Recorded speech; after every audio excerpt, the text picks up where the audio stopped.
Hello friends, ഞാൻ doctor Rajesh Kumar. ഇതൊരു ചൂടല്ലേ, നമുക്ക് സഹിക്കാൻ പറ്റാത്ത ലെവലിലേക്കാണ് ഈ മാസങ്ങളിൽ ചൂട് പോകുന്നത്. ഇപ്പോൾ ഇതാ ഏപ്രിൽ ആയിട്ടുള്ളൂ, ഇനി മെയ്യും കൂടി നമ്മൾ ഇതേ ചൂട് അനുഭവിക്കേണ്ട ഒരു സാഹചര്യമുണ്ട്. വേനൽ മഴയാണെങ്കിൽ ഒട്ട് വരുന്നുമില്ല.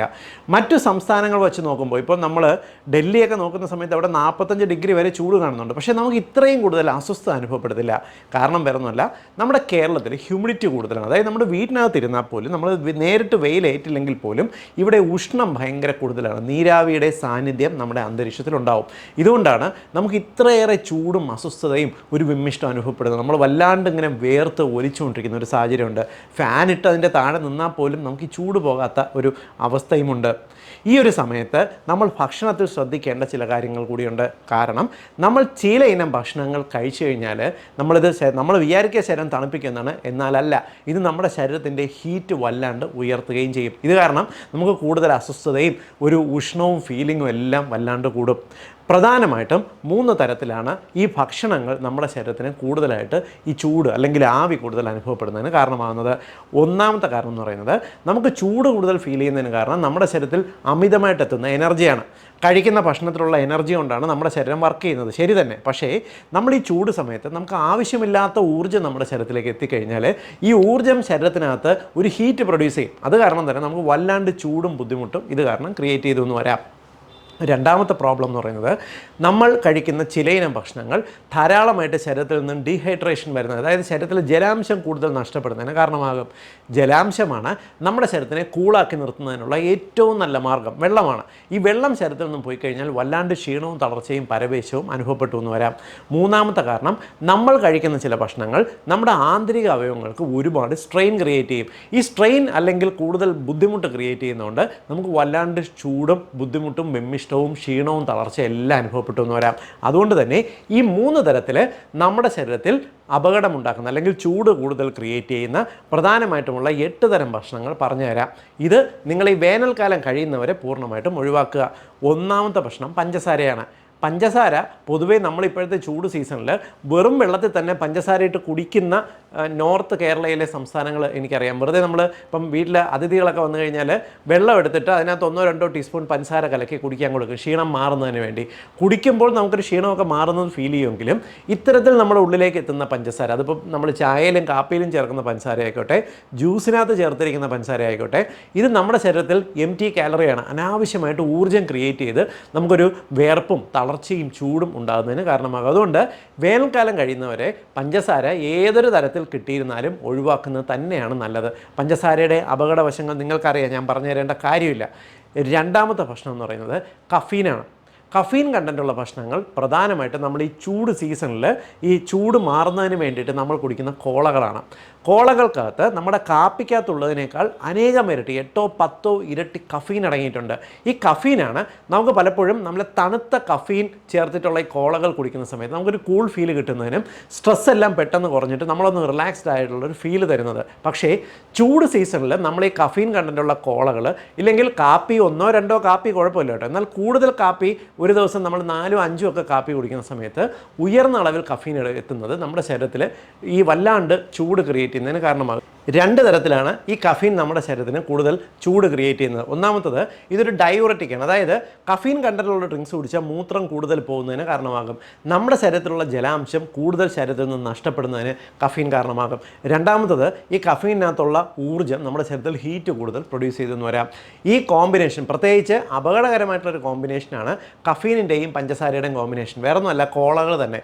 ഉയർന്ന അളവിൽ പഞ്ചസാരയും ഉയർന്ന അളവിൽ കഫീനും കണ്ടന്റുള്ള കോളകൾ കുടിക്കുമ്പോൾ കൂൾ ഫീൽ കിട്ടുന്നതിൻ്റെ ഏക കാരണം ഇത് ഫ്രിഡ്ജിൽ വെച്ച് നല്ല തണുപ്പിച്ചാണ് കുടിക്കുന്നുള്ളത്. ഈ തണുത്ത നമ്മൾ വെള്ളം ചൂട് സമയത്ത് കുടിക്കുമ്പോൾ ആ കുടിക്കുന്ന സമയത്ത് ആ തണുപ്പ് ചെല്ലുന്നതിൻ്റെ ഒരു ഫീൽ കിട്ടുമെന്നല്ലാതെ ശരീരത്തിന് ഈ വേനൽക്കാലത്ത് ഒരു ഗുണം ഉണ്ടാകത്തില്ല. അതുകൊണ്ട് കഴിയുന്നത്ര നിങ്ങൾ കാപ്പി കുടിക്കുകയാണെങ്കിൽ 1-2 കാപ്പി ഒരു ദിവസം കുടിക്കാം. കോളകൾ ഈ ചൂട് സീസണിൽ ഒഴിവാക്കുക തന്നെ വേണം. ഇനി മൂന്നാമത്തെ ഭക്ഷണം എന്ന് പറയുന്നത് മദ്യമാണ്.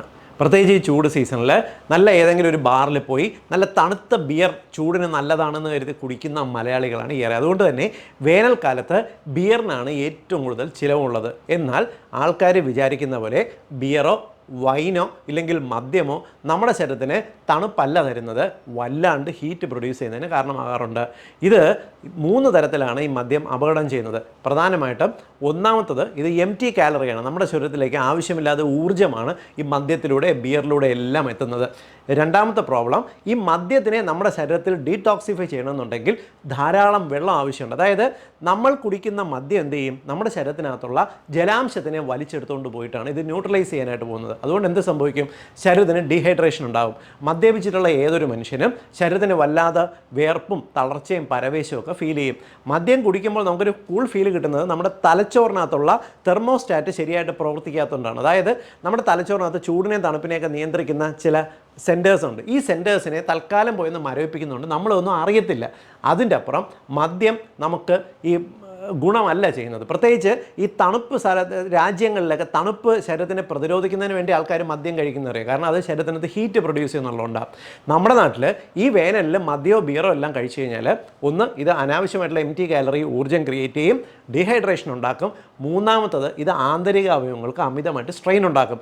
ഈ പറഞ്ഞ 3 കാരണങ്ങളും കൊണ്ട് വല്ലാണ്ട് ചൂടും വിയർപ്പും പരവേശം ഉണ്ട്. അതുകൊണ്ട് ഈ വേനൽക്കാലം കഴിയുന്നവരെങ്കിലും ദയവായി മലയാളികളെ മദ്യത്തിൻ്റെ അളവ് ഗണ്യമായിട്ട് കുറയ്ക്കണം. ഇനി അമിതമായിട്ട് ഹീറ്റ് ഉണ്ടാക്കുന്ന 4ാമത്തെ പ്രശ്നം എന്ന് പറയുന്നത് ജ്യൂസുകളാണ്. ഇത് കേൾക്കുമ്പോൾ തോന്നും, ഈ വേനൽക്കാലത്ത് ഏറ്റവും കൂടുതൽ ജ്യൂസുകളല്ലേ ആൾക്കാർ കുടിക്കുന്നത്. നമ്മുടെ നാട്ടിലുള്ള ജ്യൂസ് ഷോപ്പുകളുടെ ഫ്രണ്ടിൽ നോക്കി ക്യൂ ആണ് ആൾക്കാർ ജ്യൂസ് വാങ്ങി കുടിക്കാൻ വേണ്ടി. കാരണം ശരീരം തണുപ്പിക്കണം, ഫ്രൂട്ട്സാണ് ശരീരത്തിന് നല്ലതാണെന്ന് സകല ഡോക്ടർമാരും പറയുന്നുണ്ട്. സത്യമാണ്, ഫ്രൂട്ട്സ് ശരീരത്തിന് നല്ലതാണ്. പഴങ്ങൾ നമ്മുടെ ശരീരത്തിന് ഗുണകരമാകുന്നു. പ്രത്യേകിച്ച് വേനൽക്കാലത്ത് ഇതിനകത്ത് അടങ്ങിയിട്ടുള്ള ആൻറ്റി ഓക്സിഡൻസ് സോഡിയം, പൊട്ടാസ്യം പോലുള്ള ഘടകങ്ങളാണ്. പൊട്ടാസ്യം പോലുള്ള ഘടകങ്ങൾ നമ്മുടെ ശരീരത്തിനെ പെട്ടെന്നൊന്ന് കൂളാക്കുന്നതിന് സഹായിക്കുന്നുണ്ട്, സത്യമാണ്. എന്നാൽ ഈ പഴവർഗ്ഗങ്ങളെ ജ്യൂസ് ആക്കുന്ന സമയത്ത് സംഭവിക്കുന്നത്, ഇതിനകത്തുള്ള നാരുകൾ കംപ്ലീറ്റ് അരഞ്ഞിട്ട് ഈ പഴവർഗ്ഗങ്ങൾക്കകത്തുള്ള ഫ്രക്ടോസ് ഷുഗർ പുറത്തു വരും. നിങ്ങൾക്കറിയാമല്ലോ, ജ്യൂസ് നമ്മൾ അരിച്ചും കുടിക്കും, അരിക്കാതെയും കഴിക്കും. അരിച്ചാലും ഇല്ലെങ്കിലും പോലും ഇതിനകത്ത് ഈ ഫ്രക്ടോസ് എന്ന് പറയുന്ന ഷുഗർ ഉയർന്ന അളവിൽ കോൺസെൻട്രേറ്റ് ചെയ്യപ്പെടുകയും നമ്മൾ കുടിക്കുന്ന സമയത്ത് ഫ്രക്ടോസ് പഞ്ചസാര കഴിക്കുന്നതിനേക്കാൾ വേഗത്തിൽ നമ്മുടെ ശരീരത്തിനകത്ത് ഊർജ്ജം ക്രിയേറ്റ് ചെയ്യുകയും നിങ്ങൾക്ക് വല്ലാണ്ട് ചൂട് അനുഭവപ്പെടുകയും ചെയ്യും. മാത്രമല്ല, ഈ ഫ്രക്ടോസ് കരളിന് ഒരുപാട് സ്ട്രെയിൻ, കരളിന് ഇൻഫ്ലമേഷൻ ക്രിയേറ്റ് ചെയ്യും. ഇങ്ങനെ 2 തരത്തിൽ ഈ ജ്യൂസുകൾ നമ്മുടെ ശരീരത്തിൽ ചൂട് കൂട്ടുന്നതിന് കാരണമാകും. വേനൽക്കാലത്ത് ജ്യൂസുകൾ അല്ല നല്ലത്, പകരം ഫ്രൂട്ട്സാണ്. പഴവർഗ്ഗങ്ങൾ നിങ്ങൾ ധാരാളമായിട്ട് കഴിച്ചോളൂ, ശരീരത്തിന് നല്ല കൂൾ ഫീൽ കിട്ടും. പ്രത്യേകിച്ച് തണ്ണിമത്തൻ, പേരയ്ക്ക, ആപ്പിൾ പോലുള്ള ഭക്ഷണങ്ങൾ, ഓറഞ്ച് പോലുള്ളവ ഈ സീസണിൽ കിട്ടും. മാമ്പഴം കിട്ടും. ഇതെല്ലാം നിങ്ങൾ കഴിക്കുക, ഒരിക്കലും ഇതൊന്നും ജ്യൂസ് ആക്കാനായിട്ട് നിൽക്കരുത്.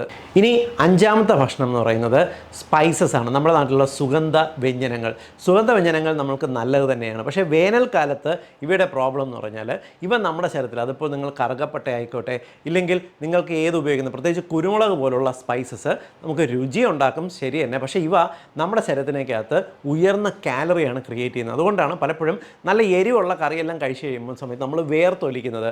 വേനൽക്കാലത്ത് നമ്മൾ ഇത്തരത്തിൽ സ്പൈസുകൾ അല്ലെങ്കിൽ സുഗന്ധവ്യഞ്ജനങ്ങൾ ചേർത്ത ഭക്ഷണങ്ങൾ കൂടുതലായിട്ട് കഴിച്ചാൽ വല്ലാണ്ട് ഉഷ്ണവും ആവിയും ഇറിറ്റേഷനും ഉണ്ടാകുന്നതിന് കാരണമാകും. അതുകൊണ്ട് വേനൽക്കാലത്ത് സ്പൈസസിൻ്റെ ഉപയോഗം മാക്സിമം കുറയ്ക്കുക.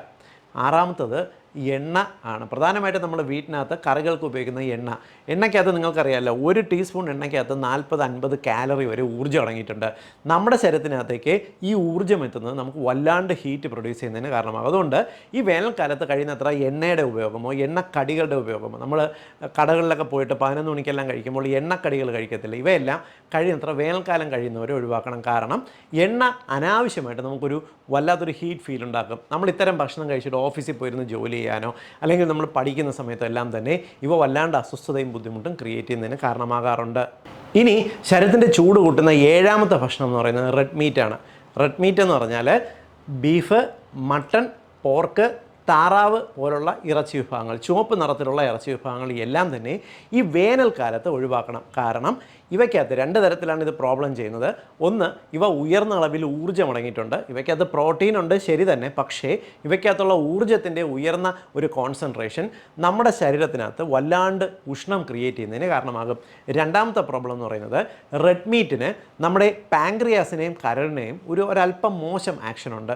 പ്രത്യേകിച്ച് റെഡ് മീറ്റ് കഴിച്ചു കഴിഞ്ഞാൽ, പ്രത്യേകിച്ച് ഈ പറഞ്ഞ ബീഫ്, മട്ടൺ, പോർക്ക് പോലുള്ളവ കൂടുതലായിട്ട് കഴിച്ചു കഴിഞ്ഞാൽ ഇവ ഇൻസുലിൻ റെസിസ്റ്റൻസിന് കാരണമാകും. അതായത് പാങ്ക്രിയാസിൻ്റെ പ്രവർത്തനം പ്രവർത്തനത്തിനെ വ്യത്യാസപ്പെടുത്തുകയും ഇൻസുലിൻ അല്പം കൂടുതലായിട്ട് ഉൽപ്പാദിപ്പിക്കാൻ കാരണമാകും.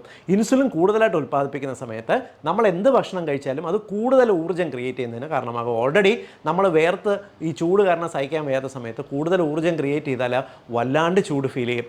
രണ്ടാമത്തെ പ്രോബ്ലം, ഈ റെഡ് മീറ്റ് ലിവറിനകത്ത് ചെറിയ തോതിൽ നീർക്കെട്ടുണ്ടാക്കും. അതും നമ്മുടെ ശരീരത്തിനെ കൂടുതൽ ക്ഷീണിപ്പിക്കുന്നതിന് കാരണമാകും. അതുകൊണ്ടാണ് ഈ വേനൽക്കാലത്ത് കഴിയുന്നത്ര റെഡ് മീറ്റിൻ്റെ ഉപയോഗം കുറയ്ക്കണമെന്ന് പറയുന്നത്. ഇനി എട്ടാമത്തെ ഭക്ഷണം എന്ന് പറയുന്നത് നമ്മുടെ ബേക്കറികളിലുള്ള ട്രാൻസ് ഫാറ്റ് കണ്ടന്റുള്ള ഭക്ഷണങ്ങളാണ്. ബേക്കറികളിലുള്ള ജങ്ക് ഫുഡുകളുടെ പ്രത്യേകത എന്ന് പറയുന്നത് ഇവ കൂടുതൽ കാലം നിൽക്കുന്നതിന് വേണ്ടി, അതായത് പെട്ടെന്ന് കേടായി പോകാതിരിക്കുന്നതിന് വേണ്ടി ട്രാൻസ് ഫാറ്റിൻ്റെ കണ്ടന്റ് ഇതിനകത്ത് കൂടുതലുണ്ട്. ട്രാൻസ് ഫാറ്റ് എന്ന് പറഞ്ഞാൽ വനസ്പതി പോലെ ഡാൽഡയൊക്കെ പോലുള്ള ഈ കൊഴുപ്പിനെ നമുക്ക് ഹൈഡ്രോജനേറ്റ് ചെയ്ത് ഖരരൂപത്തിലാക്കിയിട്ടുള്ള ഭക്ഷണങ്ങൾ. ഈ ട്രാൻസ് ഫാറ്റിൽ ഉണ്ടാക്കുന്ന ഭക്ഷണങ്ങൾ നമുക്ക് രുചികരമാണ്, മാത്രമല്ല കൂടുതൽ കാലം കേടുകൂടാതിരിക്കുകയും ചെയ്യും. ഇത്തരം ഭക്ഷണങ്ങൾ നമ്മൾ ബേക്കറിൽ നിന്ന് വാങ്ങിച്ചു കഴിക്കുമ്പോൾ ഇവ നമ്മുടെ ശരീരത്തിനകത്ത് ഒരു ഇൻഫ്ലമേഷൻ, പ്രത്യേകിച്ച് നമ്മുടെ കരളിനകത്തും രക്തക്കുഴലിനകത്തും ഒരു ഇൻഫ്ലമേഷൻ ക്രിയേറ്റ് ചെയ്യും. അതുകൊണ്ടും നമ്മുടെ ശരീരത്തിനകത്ത് വല്ലാണ്ട് ചൂട് ക്രിയേറ്റ് ചെയ്യുന്നതിന് കാരണമാക്കും. ഈ ഭക്ഷണം ഉണ്ടാക്കുന്ന മറ്റു ഗുരുതരമായിട്ടുള്ള രോഗങ്ങൾ വേറെ ഉണ്ട് കേട്ടോ, ഞാൻ അതിനെപ്പറ്റി ഇപ്പോൾ പറയുന്നില്ല, ചൂടിനെ പറ്റി മാത്രമേ പറയുന്നുള്ളൂ. അതുകൊണ്ട് ഇത്തരത്തിൽ ഞാൻ ഈ പറഞ്ഞ 8 ഭക്ഷണങ്ങൾ കഴിയുന്നത്ര ഈ വേനൽക്കാലത്ത് ഒഴിവാക്കി പോവുക. മഴക്കാലമാകുമ്പോൾ അത്യാവശ്യം ഇതൊക്കെ നമ്മുടെ ഈ ചൂടൊന്ന് കുറയുന്ന സമയത്ത് കഴിക്കാം. ഇത് ഞാൻ ഈ പറഞ്ഞ ഇൻഫർമേഷൻ നമ്മുടെ സമൂഹത്തിൽ എല്ലാ കുടുംബത്തിൻ്റെ അറിവിലേക്കായിട്ട് ഷെയർ ചെയ്യുക. കാരണം വീട്ടിൽ വീട്ടമ്മമാർ വരെ ജ്യൂസുകളൊക്കെ ഉണ്ടാക്കി, അല്ലെങ്കിൽ ഞാൻ ഈ പറഞ്ഞ പല ഭക്ഷണങ്ങളും ഉണ്ടാക്കി കഴിച്ച് ചൂടും ആവിയും കൊണ്ട് ബുദ്ധിമുട്ടുന്നവരാണ്. എല്ലാവർക്കും ഈ ഇൻഫർമേഷൻ ഉപകാരപ്പെടുമെന്ന് വിശ്വസിക്കുന്നു. വീണ്ടും മറ്റൊരവസരത്തിൽ മറ്റൊരു വിഷയമായി കണ്ടുമുട്ടാം. ബൈ.